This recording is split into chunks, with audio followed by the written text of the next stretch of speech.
Darwin. Bienvenue dans ce screencast consacré au serveur web 2IS, dans lequel nous allons voir comment créer son site web. Nous lançons donc le service 2IS. Une fois que la page s'affiche, dépliez votre serveur. Ici nous avons nos différents sites web.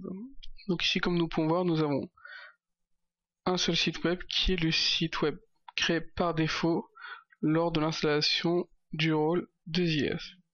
Ici nous voyons bien que le serveur est démarré.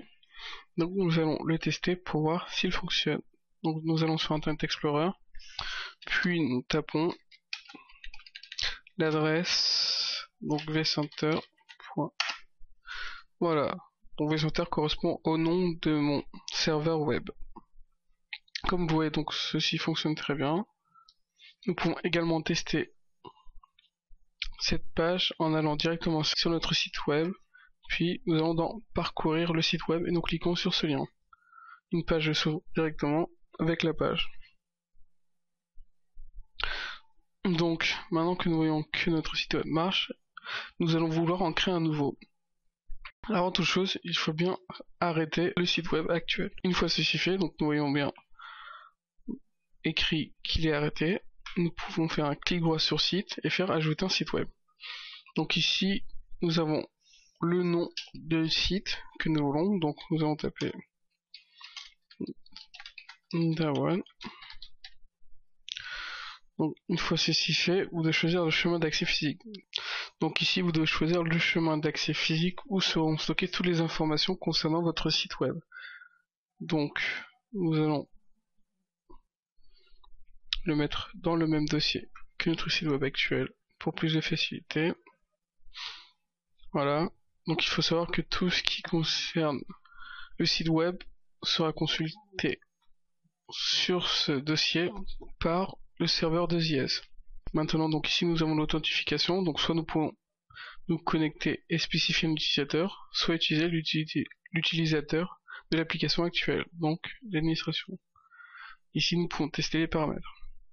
Ensuite nous avons la liaison, donc de quelle manière sera lancé notre site web. Donc ici nous pouvons choisir soit HTTP soit HTTPS qui dispose d'une sécurité différente. Ici pour l'adresse IP, soit nous mettons une adresse IP automatique, soit nous pouvons lui spécifier une adresse particulière. Et ici nous avons le port également.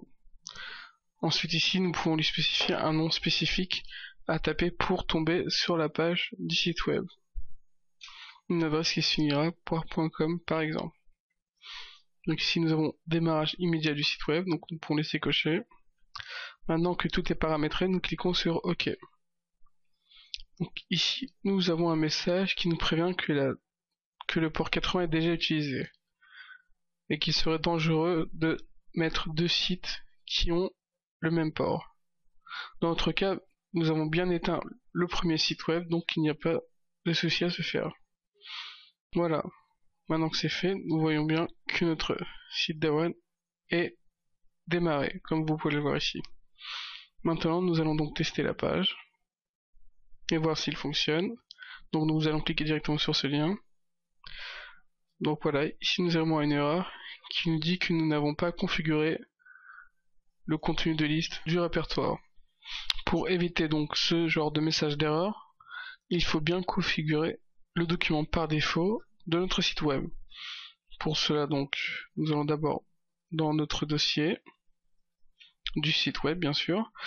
Ici, j'ai déjà rajouté un fichier HTML pour les documents par défaut. Donc je copie le nom. Maintenant, il faut donc ajouter ce document par défaut dans les paramètres. Pour cela, nous allons dans document par défaut, double-cliquons, et c'est ici qu'il y a la liste des documents qui seront affichés par défaut lorsqu'il y a par exemple une erreur ou autre.